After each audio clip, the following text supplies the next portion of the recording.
The video is a continuation from day 27 of 30 days of AL, as we are going now to retrieve the information that was in our get URL, the HTTP get that we made from the postman. We will now be able to retrieve the information using AL code, and that is using the JSON token and JSON object data types. So this is the URL that we had used. So today we are just going to make a basic HTTP get. Again, this video is so beginner friendly. So if you are experienced in maybe fetching JSON and all that, and you've been using it for quite some time, or you know how to use it, it might not be for you, but you can still watch and maybe give or add information that might not have been covered from this video to help others who are learning on how to do it. So today's video, we are just going to make a basic HTTP GET request and be able to retrieve the user ID or maybe the title and all that. So we'll try and use maybe a different URL with maybe post number 5 or something, so that we can get a differentiation factor. But it is the basic HTTP GET. Hii ni Tech na Msangi ya jishinda.com. So the data type that we will use is the HTTP client. HTTP client to make a HTTP request. So the HTTP client contains the different methods that we can use, and what we'll do, like whatever we had looked at in the postman, is a get request, and the get will send a get request to get the resource identified by the request URL. We want to get the information that is identified by the request URL, which will be able to use to give. And here is our URL. Just to make sure that the result is different, we are now sending 5 because this is the result for post number 4. So that is how we do it. But now if we look at it in our perspective, the get contains another variable. So the procedure will send a get with the path of the URI, and then there is a response, which is an HTTP response message. So we can basically be able to pass another variable, which is a HTTP response message, which will be a HTTP response message. So I'm just adding a var to just have it different rather than just have the default HTTP client, which is a type that is preserved. So the get will take the second variable as the HTTP response message. So this response, if you look at this method is passed in as a reference. It is a var. So it means the result of the get will be written to the HTTP response message. So once the URL fetches the information, it will write the information into the HTTP response message. So the get as well, it has a return of boolean. If you look at it, it has a boolean to mean that if we don't handle the get, if we don't handle it, then it will throw an error if there's a problem. But we can choose. If we are using a job queue, for instance, to run this information, it's good practice to always say maybe if this dot get, then maybe if not get, maybe if we are not able to get this to make a HTTP get, we can basically exit if it's now meant for a web service to avoid errors.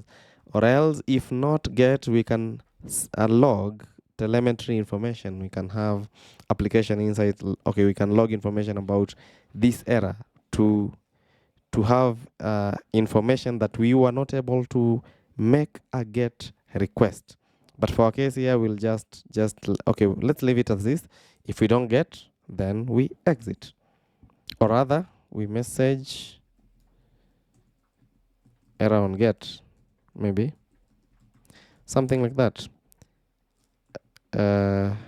But I think we should have an error, because we should not proceed further than this, because if we are not able to get and we don't stop this process from here, then we'll have an issue. So let's leave it as that, an error. And then now, so this HTTP response message contains, now we have our information stored in the HTTP response message data type, which contains several methods. It has got the contents, headers, the status code. So the first thing that we can do is message the different status code. We do have, the target is the status code 200, which is the success status code. But let's message the status code that we have. It could be 500, maybe around the server and all that. So for now, we can message the status code. But even also, we do have now this response message having the is success status code method, so which will indicate for us, get a value that indicates if the HTTP response was successful. So this response that we're having, was it successful? Did we get anything? So if it is not successful, maybe we can exit for here. Then because we have not succeeded, we exit this from this part. But okay, yes, now we have our success. What else can we be able to get? Now we need to, the result for this is a string. We are having a string that contains this JSON information. So before having it as a JSON object, we have it as a string.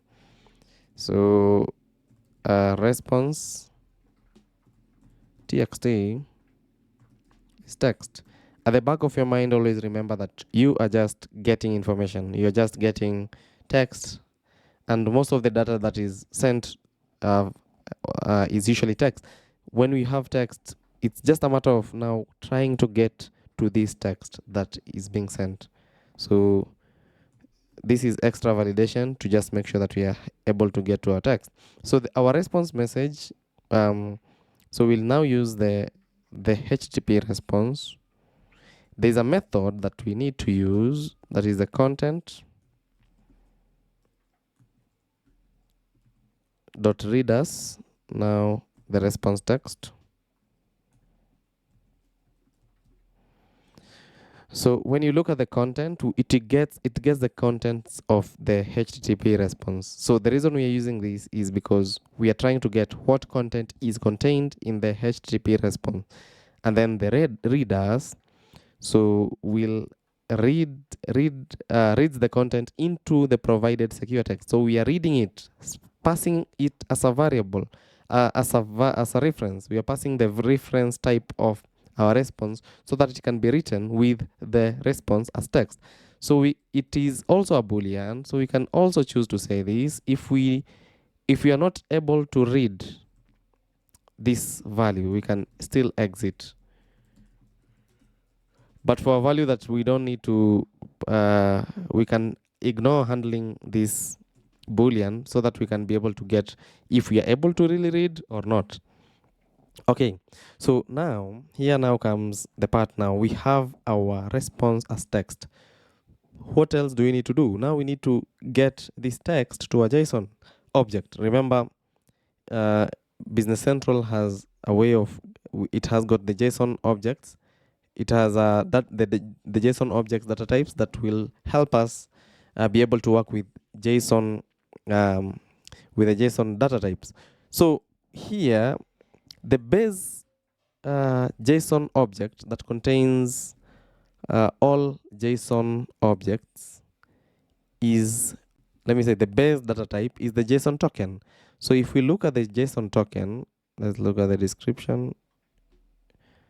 There's no description, but this is the base JSON data type, because it can be able to hold any other type. It can hold the text, it can hold the JSON object itself, it can hold a JSON array, it can be able to pass a JSON integer and all that. So this is the base data type. So while working with JSON in Business Central, the JSON token is so important. So we'd like to pass the string from the string itself to a JSON object. We want to convert it from from a string to a JSON object. So first of all, we need to pass it to a JSON token, and the token has got a method read from, which basically reads the JSON data from the string into a JSON token variable. So we are reading it from the string, which is the response text here, into a JSON token variable. As well, this one contains a boolean. It is a return. We can choose to have a return similar to this, but let's leave it as that. We are trying to read now. We have now our JSON token passed. We have passed the string into a JSON token. Remember, the JSON token contains all JSON data types, including the JSON object. So now the JSON token will be in form of an object. So we can still have a verification. We can say, is it an object? Then message out, maybe it's an object. Okay, I'm having these messages, but this, you should not use this in your real environment. These messages are maybe irrelevant. So we can just have this to have a message, or maybe say if it's not an object, it's not a JSON object, then we have an error. It's not an object. Okay, we also have JToken. We can say is it an array? Is it an object? Is it a value? So these are the three methods that we are trying to get. So it's not an array. We expect it to be an object. So if it's not an object, then it means that there's something wrong with the text that we are trying to get. That's why we started by visualizing the result that you're trying to get. When the most important thing is to know what result you're trying to get. Once you get that, now you can be able to move further with this. So if it's not an object, then we throw an error that yes, this is not an object. So from here now, we can now get the token as an object. So we will store the JSON object. We'll say that this is the JToken dot as object. So when you look at the methods, we have different methods. We do have the dot as object, as array, as value, as everything. So we can either have maybe array, object, or value, and maybe cloning it, and different methods like the one we used, read from, select token, write to. But here now we want it as an object. So this JObject will now contain our JSON object here, which is here. And now from this level of JSON object, we can now be able to get to the values of the JSON object. Okay, but here now we have another, this token, remember this, they are usually reference types. So we need to make sure that we use a different JToken for the purpose of not having this one. Okay, this one is referencing the response text. So we need to make sure that we are having the right the right JSON token. So we need to clear when needed.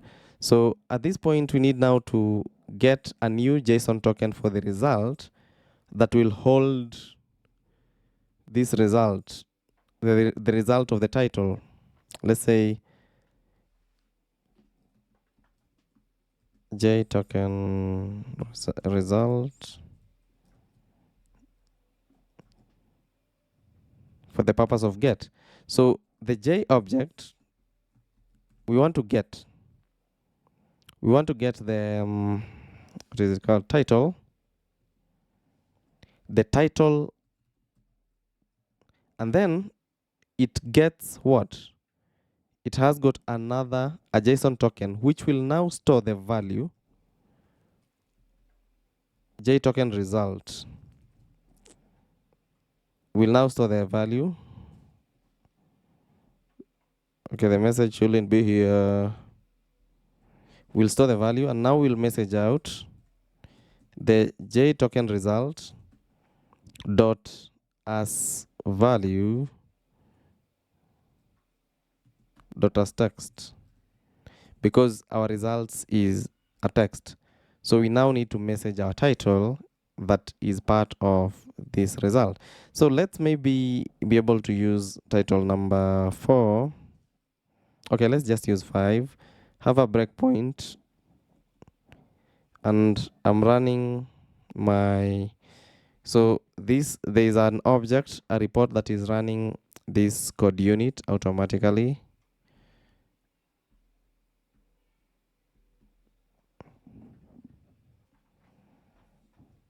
So here is the report that will trigger the on run, and it's taking us back to our Visual Studio Code, and we can basically visualize the HTTP response message.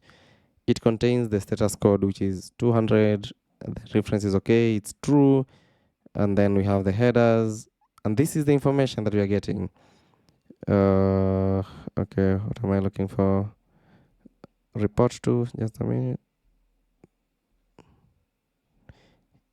Here is the info that we have retrieved. Is success code. Let me see the content. Content is not displayed here.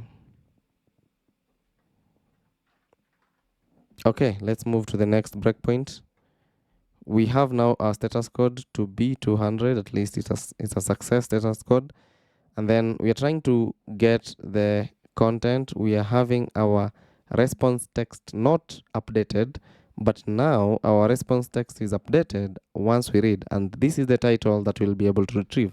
This is what we are targeting to retrieve, and we'll step over again and confirm if it's not an object, but we confirm it's an object, and then we get the JSON object, which is now already validated, and then we get the title part of the object into a token, and finally message out the token.